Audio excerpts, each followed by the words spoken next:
I cut the engine, the propeller sputters once, twice, then falls silent. Suddenly, the world around me transforms. The deafening rattle and roar that have filled my ears for the past 20 minutes vanishes, replaced by something far more dangerous, the whisper of wind through canvas wings. We are gliding now, my little Policarpo too, and I, slipping through the darkness like a ghost. Below me, perhaps 300 meters down, I can see the faint orange glow of campfires. German soldiers cooking their evening meals, laughing, smoking, believing themselves safe behind the lines. They have no idea we're coming. My navigator, Katya, taps my shoulder twice, our signal. Target ahead. The wind grows louder as we descend, a soft whooshing sound that cuts through the night air. It's the only warning they'll get. Some say it sounds like a broomstick sweeping through the sky. The Germans have a name for us because of that sound. They call us Nachthexen, night witches. I rather like it. A searchlight suddenly flares to life, its beam slicing through the darkness to my left. My heart hammers against my ribs. If it catches us, we're finished. Our plane is made of plywood and canvas-old training aircraft, never meant for combat. One incendiary round, and we'll go up like a matchstick. I bank gently to the right, watching that finger of light sweep closer, closer, and then sweep past. We remain invisible, swallowed by the night. Katya taps again. Now, I steady the stick with frozen fingers. The campfires grow larger, clearer, and then Katya releases our payload to small bombs. That's all we can carry, and I immediately pull up, bringing the engine roaring back to life. Behind us, to dull thumps echo through the darkness, followed by screams and confusion, we bank hard and race back toward our lines. The night air stinging my face. Another mission complete. But this is only the beginning. We'll land, refuel, reload, and do it again. And again. Perhaps 8 times tonight. Perhaps more. This is my life now. This is what I chose. Let me tell you how a girl from Moscow became a night witch, and how we learned to own the darkness itself. It started with a poster. June 1941. I was 19 years old, working at a textile factory in Moscow, dreaming of something more. I'd always loved flying, had joined an aero club when I was 16, learning to handle small civilian aircraft on weekends. But when the Germans invaded that summer, everything changed overnight. I remember standing in the factory courtyard when we heard the news. Hitler had broken the non-aggression pact. German tanks were rolling across our borders. Within weeks, Moscow transformed. Men disappeared from the streets, conscripted into the Red Army. I wanted to do more than work production lines. I wanted to fight. Then, one October morning, I saw it. The poster showed a female pilot in uniform, looking heroic and determined, with bold letters that read, "Women, learn to fly. Defend your motherland from the air." And at the bottom, by order of Colonel Marina Raskova. Everyone knew that name. She was a legendary record-breaking aviator, a hero of the Soviet Union, and now she was calling for women to join her, forming 3 all-female aviation regiments. I didn't hesitate. I ran home and told my mother I was joining the Air Force. She looked at me for a long moment, then pulled me into her arms. "Then go," she whispered. "Go and show them what we're made of. But promise me you'll come back." I promised, though I had no idea what I was promising to survive. 2 weeks later, I stood on a train platform with hundreds of other young women heading to Engels, a small town on the Volga River where Raskova was gathering her recruits. We came from everywhere: Moscow, Leningrad, Kiev, small villages. Some were experienced pilots. Many had never touched a plane. We were factory workers, students, teachers. We were 18, 20, 25 years old, and we were about to become soldiers. Katya, the girl who would become my navigator, sat across from me in that freezing train car. "I'm going to be a navigator," she announced. "I've always been good with maps. I'm going to be a pilot," I replied. She grinned.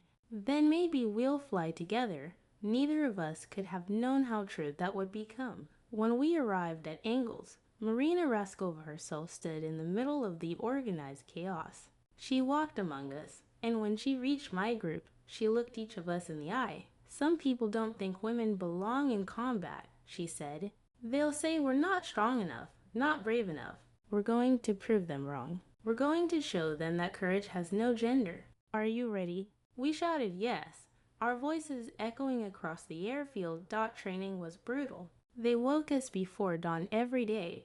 We ran, studied navigation and meteorology and aircraft mechanics. We learned to read maps in the dark, to calculate bomb trajectories in our heads. And most importantly, we learned to fly. The Polikarpov Po-2 was not what I'd expected. It was a biplane, an old training aircraft made of plywood and canvas. It had no radio, no guns, no modern instruments. Its top speed was barely 150 kilometers per hour. It could carry only the small bombs at a time. The first time I saw one, I actually laughed. They expect us to fight in this. My instructor, Lieutenant Bershinskaya, overheard me. Yes, and you will. This aircraft is highly maneuverable. It can take off and land on tiny fields. It's so slow that German fighters overshoot when they try to attack it. And most importantly, it's silent when you cut the engine. You can glide to your target without being heard. In night bombing, surprise is everything. The cockpit was tiny, cramped, open to the elements. We wore bulky leather jackets, fur-lined boots, thick gloves. In winter, the temperature would drop to -30, -40 degrees, and there were no parachutes. Why not? Someone asked. Wait, Bershinskaya said grimly. And if you're hit, this plane burns in seconds. You wouldn't have time to jump anyway. We fly too low for a parachute to open. It's better not to give you false hope. The room fell silent. We all understood. If we went down, we died. There was no escape. Every mission was a gamble with death. Some girls left after that. But most of us stayed. By March 1942, we were the 588th Night Bomber Regiment, deploying to the southern front. The Germans were pushing toward the Caucasus. Our job was to stop them, or at least make their lives hell-trying. Our base was a muddy field dugouts, earthen shelters, no running water, minimal food. But we had our planes, our missions, and each other. Katya and I had been officially assigned as a crew. We made a good team. I was instinctive, flying by feel, while she was precise and methodical, ready for tonight. She asked me on our first evening at the front. No, I admitted. You, not at all, she laughed nervously. But we're going anyway. That night, we flew our first combat mission, and our second, and our third. By dawn, we'd flown 8 sorties. We'd been shot at, hunted by searchlights, came back with shrapnel holes in our wings, but we'd survived, and we learned we could do this. The routine became familiar with terrifying speed. Sleep during the day, prepare in the evening, fly all night. Each sortie took about 30 minutes. Sometimes we'd fly 10 missions in a single night. The work was exhausting. The physical strain of fighting controls in turbulent air, the mental strain of navigating in darkness, the emotional strain of knowing every mission might be your last stop. We developed tactics. The Germans set up searchlight batteries and anti-aircraft guns. If they caught you in the lights, you were finished. So we learned to be clever. Sometimes one crew would fly high and deliberately attract searchlights while another slipped in low. We'd fly in pairs, approaching from different directions. We'd use clouds for cover or fly so low we were beneath the gun's effective range. The Germans hated us. We kept them awake all night, bombing them over and over, giving them no rest. The psychological effect was enormous. An exhausted, terrified soldier makes mistakes. It was during the summer of 1942 that we first heard the nickname. One of our intelligence officers came running with a captured German document, grinning ear to ear. He read it, translating, "Defense against the night witches urgently required." These Soviet female pilots glide silently from the darkness like witches on broomsticks. Troops are exhausted and demoralized. Recommend immediate deployment of night fighters. There was stern silence. Then we were all laughing. Night witches. Katya gasped. They think we're actual witches. I like it. I said, let them be afraid. The name stuck. We started using it ourselves. with pride. Our ground crews painted broomsticks on our planes. The Germans had meant it as an insult, but we turned it around. We became the night witches, and we owned that identity completely. We owned the night itself. Not all missions ended well. We lost people. Too many people died the first time someone from our regiment didn't come back. It broke something in all of us. Her name was Natasha, a pilot I trained with. She flew out one night in July, just another routine sortie. She never returned. A search party found the wreckage. She'd been hit by anti-aircraft fire. The plane had burned. That evening, we stood in formation and saluted the empty space where her plane should have been. Then it was over because we had missions to fly, and the war wouldn't wait for our grief. I flew that night with Natasha's face in my mind. I was angry at the Germans, angry at the war, and I channeled that anger into my flying dot. By the end of the war, 32 of our sisters would be dead. 32 names we would carry forever, but we kept flying. The soldiers on the ground depended on us. Our dead sisters would have wanted us to continue. So we swallowed our fear, buried our grief, and climbed back into our cockpits night after night. The war ground on. We moved from base to base, following the front lines. Stalingrad, the North Caucasus, Novorossiysk, the Taman Peninsula. Stalingrad was particularly brutal. We were there for months, flying every night. We could see it from the air, massive, burning wind on the landscape. We bombed German positions on the outskirts, trying to disrupt their supply lines. I flew my 100th mission over Stalingrad, then my 200th. I stopped counting after that dot in December 1942. Our regiment was given a new designation, the 46th Guards Night Bomber Aviation Regiment. Guards was an elite designation, reserved only for units that had distinguished themselves in combat. We'd earned it through our blood and sweat. Lieutenant Bershinsky gathered us all. "You are now guards," she said, her voice filled with pride. "You've flown thousands of missions. You've struck fear into the enemy's hearts. You've proven that women are every bit as capable as men in combat." We cheered, though it was a tired cheer. We were proud, but also exhausted and desperate for the war to end up by 1943. We were veterans. The nervous girls who'd arrived at Engels had been forged into something harder, sharper. We could navigate by stars alone, bomb targets in complete darkness with terrifying accuracy. One mission I'll never forget took place that spring. Our target was a German airfield deep behind enemy lines. Heavily defended searchlights, anti-aircraft guns, the works. 6 crews volunteered.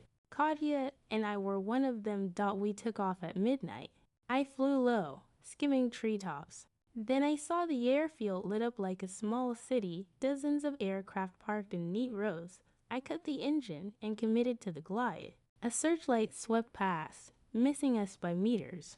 Katya's hands moved over the bomb release. Steady, she breathed. Steady ... now. The bombs dropped. I restarted the engine and banked hard. Behind us, explosions lit up the night, all 6 crews hitting simultaneously.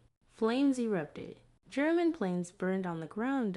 and then the searchlights found us ... One beam locked onto our plane, then another. Tracers started arcing up.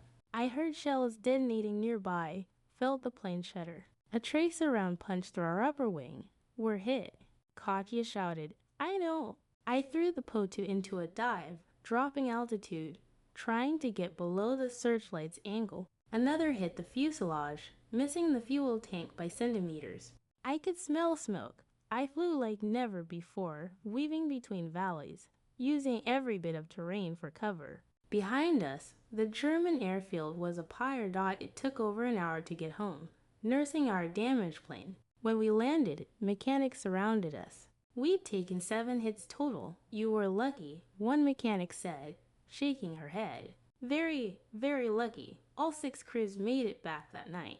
We destroyed at least 20 enemy aircraft. It was one of our most successful missions. That was the night I earned my first decoration, the Order of the Red Star. By 1944, we were advancing, pushing the Germans back. We flew missions over Poland, Romania, Hungary. The front lines moved every week. I flew my most dangerous mission in autumn 1944 over Poland. The target was a railroad junction. The moment we arrived, we were swarmed by searchlights more than I'd ever seen. And then I heard something terrifying, the sound of a German night fighter's engine.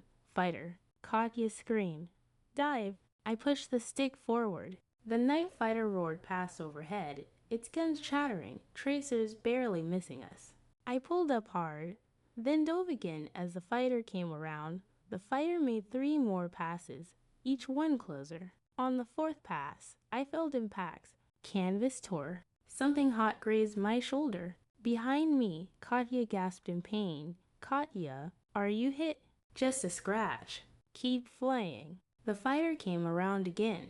At the last second, I pulled into the tightest turn the Pope 2 could handle. The German fighter overshot, unable to match the maneuver.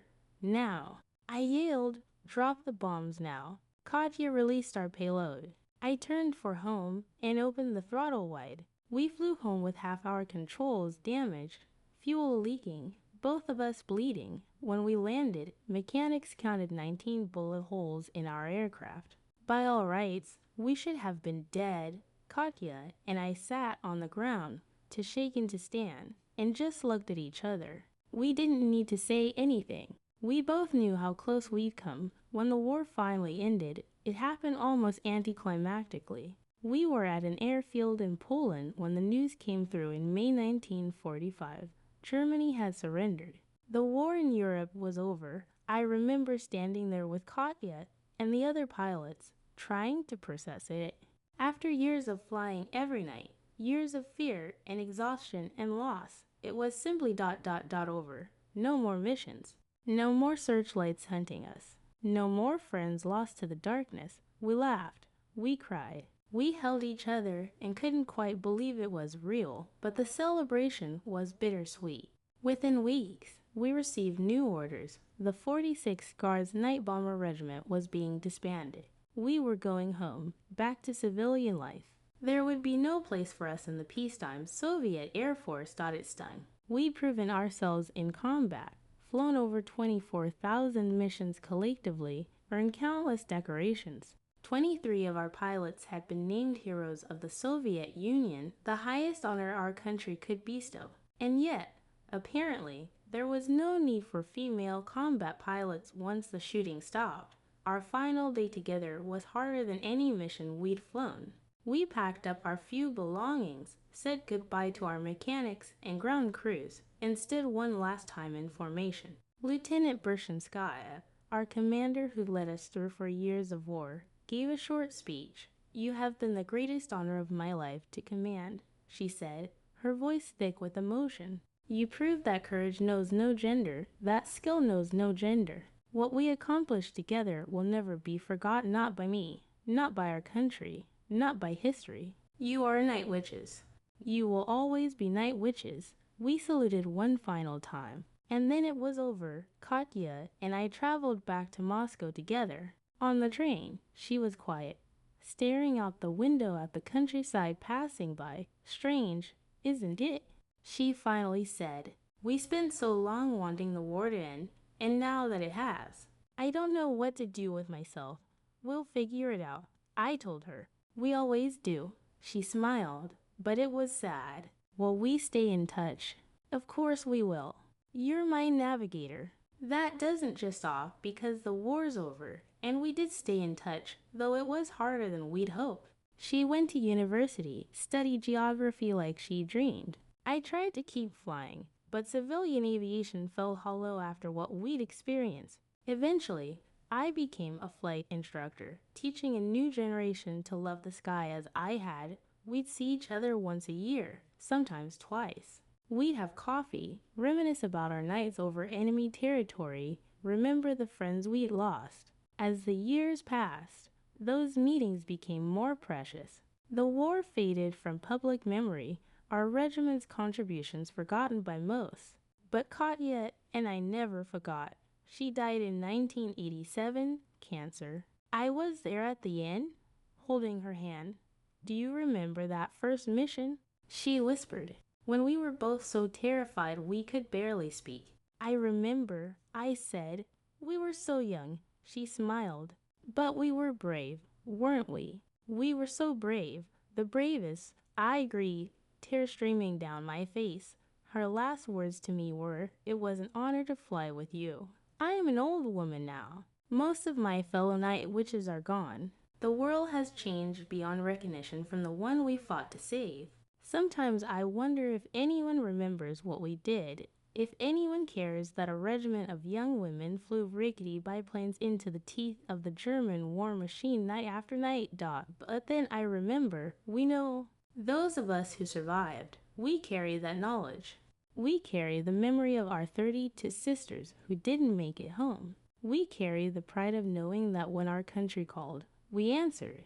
When they said women couldn't fight, we proved them wrong. When they tried to sideline us, we made ourselves indispensable. We were the 46th Guards Night Bomber Aviation Regiment. We flew over 24,000 missions. We dropped 23,000 tons of bombs. We earned countless decorations, countless honors. And yes, the Germans feared us so much they called us night, which is a name we wore with fierce pride. I still dream about those nights sometimes. I dream of cutting my engine and gliding through darkness, Katya tapping my shoulder, the wind singing through our canvas wings. I dream of searchlights and tracers and the moment after dropping our bombs when we bank for home, hearts pounding. Knowing we'd survived another mission. And I dream of my sisters Natasha and all the others we lost. Young women who never got to see victory, who never got to grow old and remember. They gave everything, and I promised myself I never let them be forgotten. So when people ask me about the war, I tell them. I tell them about the night witches, about how we own the night, how we terrified the Nazis with nothing but old biplanes and determination, about how we proved that courage has no gender, that bravery has no gender, that sacrifice has no gender. We were just girls, really. Girls who became soldiers, soldiers who became legends. And even now, all these years later, when I close my eyes, I can still hear it, the wind rushing over canvas wings in the dark sky. That soft wishing sound that made the Germans believe in witches. We were the night witches, and we made them believe. But let me tell you about some moments I haven't shared yet, moments that haunt me still, moments that made us who we were. There was a night in the winter of 1943, during our operations around Novorossiysk. The cold was so brutal that our mechanics had to keep fires burning under the engines just to keep the oil from freezing solid. We'd wrap our faces in scarves until only our eyes showed, but even then, the wind in that open cockpit would find ways to cut through every layer. Katya and I were on our 5th sortie of the night when we saw another Po-2, one of ours, caught in a crossfire of searchlights. I recognized the pilot immediately, Zhenya, a girl from Leningrad who sang opera between missions. Her voice could bring you to tears. We watched, helpless, as tracers converged on her position. Her plane started trailing smoke, then flame. For a moment, I thought she might make it. She was diving, trying to reach our lines. But the fire spread too fast. The canvas wings ignited like paper, and the little biplane became a torch falling from the sky. "We have to help her," Katya said behind me, her voice breaking. "There's nothing we can do," I said, hating myself for the words. "She's already gone. We flew our mission, we had to." Soldiers were counting on us, but I couldn't get that image out of my mind. A falling star, except it wasn't a star. It was a woman, 21 years old, who would never sing again. When we landed, we learned that Jinya's navigator had survived, thrown clear on impact. Somehow. She was badly burned but alive. I visited her in the medical tent the next morning. Her face was bandaged, her hands wrapped in gauze. "Tell me," she said when she heard my voice. "Tell me she didn't suffer." I lied. I told her it was instant, that Jinya wouldn't have felt anything. I don't know if that was true, but it was what she needed to hear. What we all needed to believe. That navigator never flew again. Her injuries were too severe. They sent her home, back to a hospital in the rear. I often wondered what became of her, whether she ever found peace with what happened that night. People ask me sometimes if we were afraid. Of course we were afraid. Anyone who says they weren't afraid in combat is either lying or insane. The trick wasn't to not feel fear, it was to not let fear control you. I developed rituals to manage it. Before every mission, I would touch a small photograph I kept in my jacket pocket, a picture of my mother, taken before the war when she was young and smiling. It reminded me why I was fighting, what I was protecting. Then I would climb into my cockpit, and the moment I gripped that control stick, something would shift inside me. The fear would still be there, but it would become manageable, compressed into a small, hard ball that I could carry without it overwhelming me. Katya had her own rituals. She would recite poetry, Pushkin, Akhmatova, Mayakovsky, whispering the words under her breath as we flew. Sometimes I could hear fragments over the wine. I loved you, and perhaps that love has not yet died completely. Double quotes. It grounded her, gave her something beautiful to hold on to in the midst of ugliness. We all found our ways to cope. Some girls kept lucky charms, a ribbon from a lover, a button from a father's uniform, a pressed flower. Some wrote letters they'd never sent. Some prayed, though we weren't supposed to. This was the Soviet Union, after all, and religion was officially discouraged. But I think the commanders looked the other way. When you're flying into enemy fire in a canvas plane, you grab whatever comfort you can find. There was also joy, believe it or not. Moments of pure, unexpected joy in the middle of the nightmare. I remember one morning, after a particularly successful night of missions, our entire regiment was exhausted but elated. Someone I don't remember who started singing. Then someone else joined in. Before we knew it, we were all singing together, dozens of voices raised in harmony as dawn broke over our battered airfield. We sang folk songs, patriotic songs, silly songs from our childhoods. We sang until our voices were hoarse, until the morning light drove us to our dugouts to sleep. That moment standing there with my sisters, covered in oil and soot, exhausted beyond measure but alive and together, that was one of the happiest moments of my life. There was the time our mechanic surprised us by painting our planes. Not just the standard military markings, but personal touches, little flowers, stars, even a tiny cartoon witch on a broomstick. It was technically against regulations, but it made our aircraft feel like ours, like individuals rather than just military equipment. I flew with a small blue star on my fuselage for the rest of the war, and every time I saw it, I felt a surge of pride. There were romances too, though we tried to keep them quiet. Some girls fell in love with pilots from other regiments, with soldiers on the ground, with each other. Love doesn't stop for war. If anything, the proximity of death made people cling to whatever happiness they could find. I had my own brief romance with a fighter pilot, a man with kind eyes who wrote me poetry on scraps of paper. It lasted 3 months before he was shot down over Romania. I mourned him, but I was also grateful for those 3 months of tenderness in the middle of chaos. One of our most unusual missions came in the spring of 1944. We'd been tasked with dropping supplies to a partisan unit operating behind German lines, medicine, ammunition, food. It was different from our usual bombing runs, and frankly, more dangerous.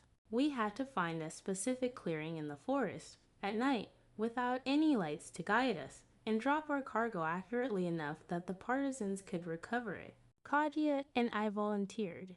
She was confident in her navigation skills, and I trusted her completely. We flew deep into German-occupied territory, following a river that snaked through the forest. The moonlight was our only illumination, turning the landscape below into a silver and black puzzle. Katya had her map out, checking landmarks, counting the minutes. There, she said finally, pointing down. That clearing. It has to be. I couldn't see anything that looked particularly special about it, but I trusted her. I circled once, losing altitude, then made my approach. Instead of bombs, we carried bundles of supplies strapped to parachutes. On Katya's signal, we released them and watched the white shoots blossom in the darkness below.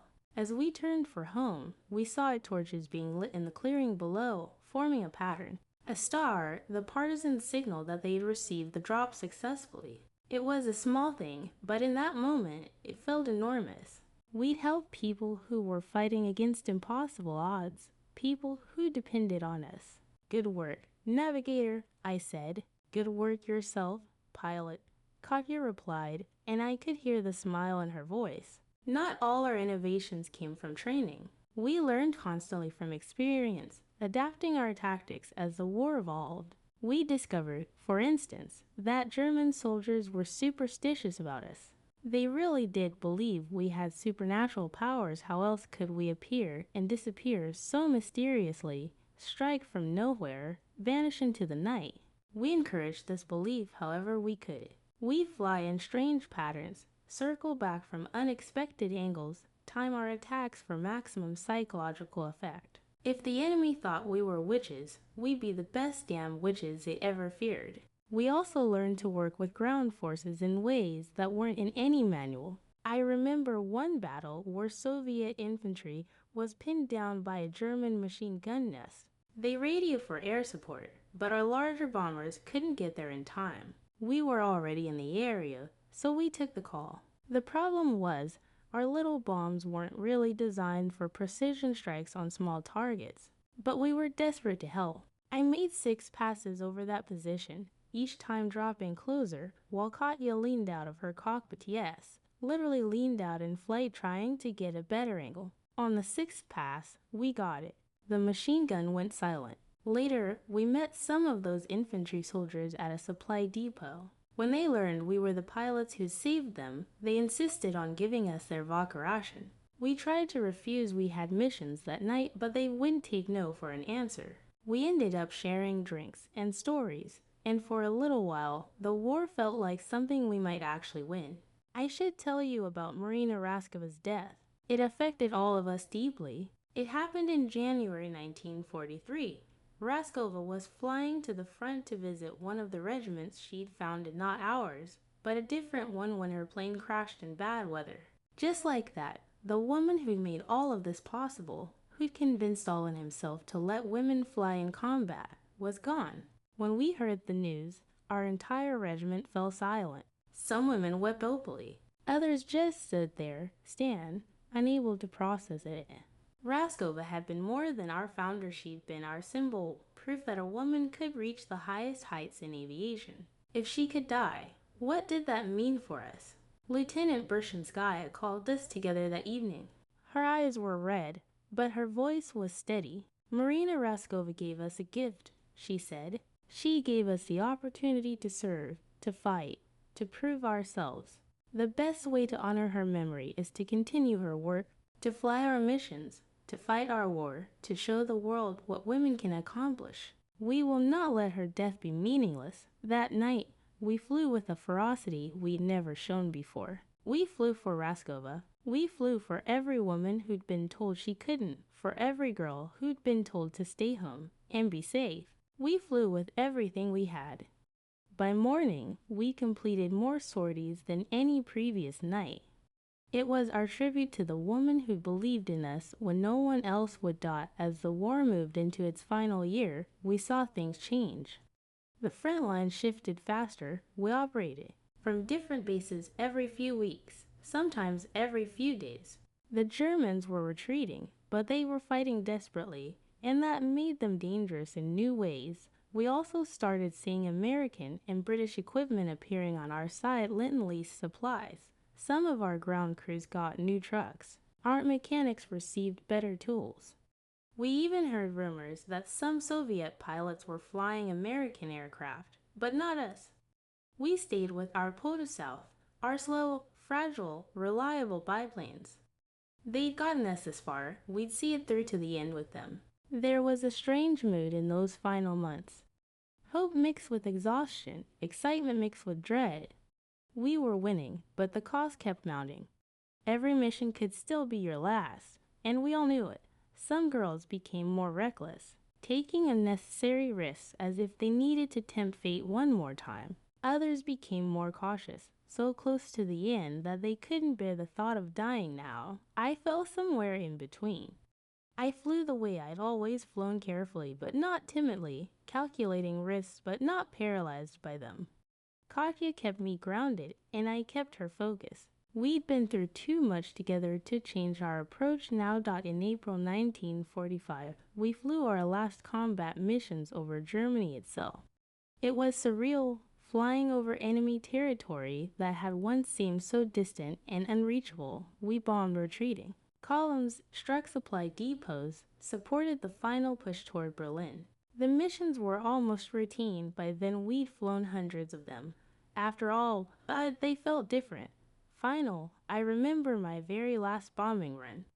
It was the night of May 4th, 1945. We struck a German position that was stubbornly holding out against our advancing troops. As we released our bombs and turned for home, I had this overwhelming sense that this was it. The war was nearly over. I might actually survive. Katya, I said over the sound of the wind, I think we're going to make it.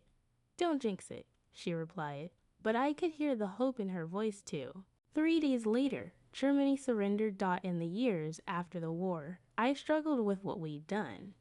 Not regret, I never regretted serving, never regretted fighting.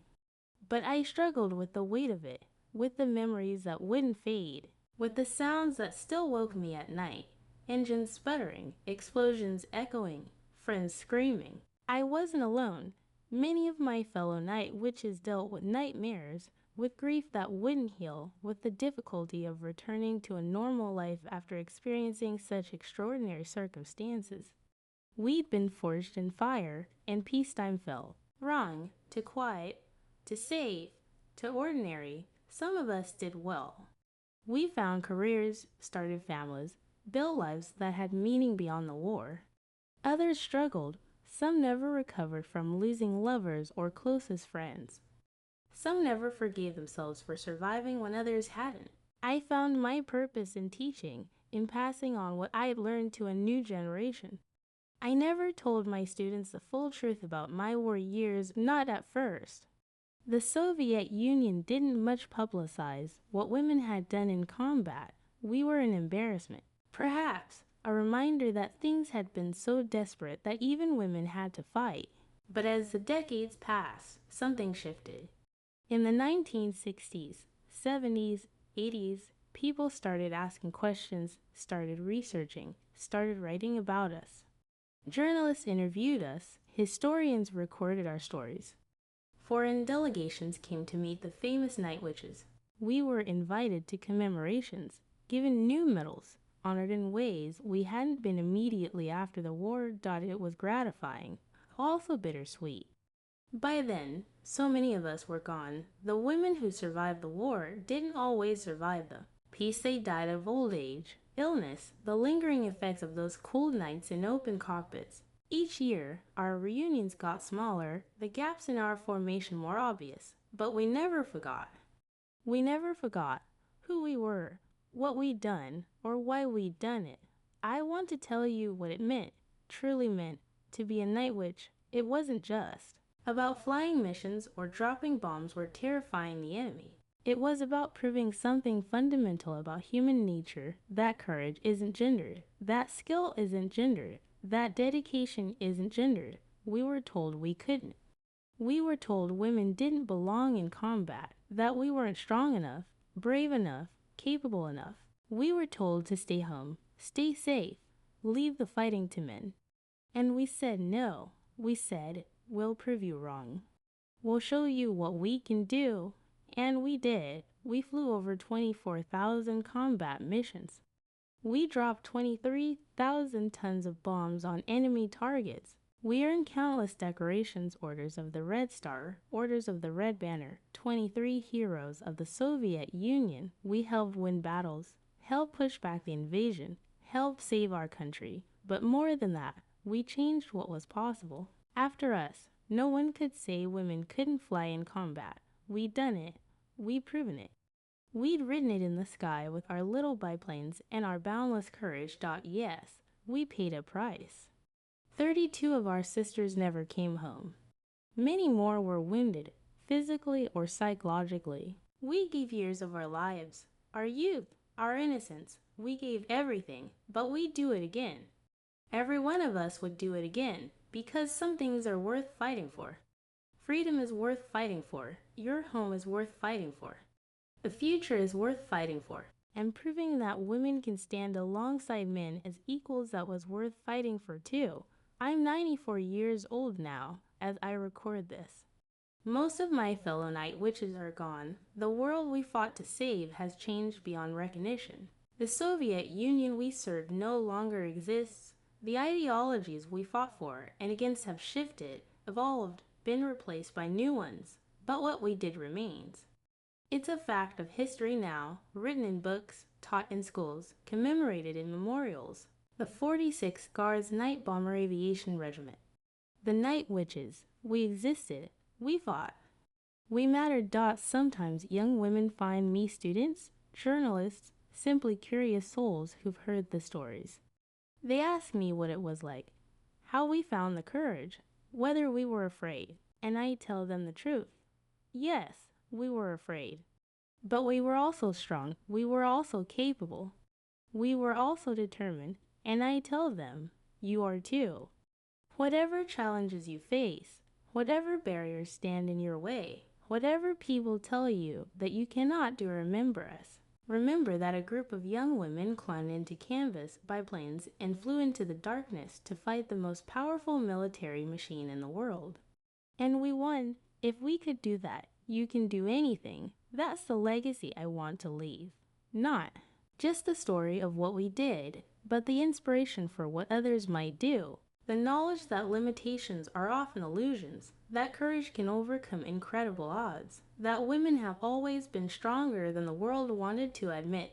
We were the Night Witches. We owned the darkness. We terrified the Nazis with nothing but old biplanes, determination, and an unshakable belief in ourselves.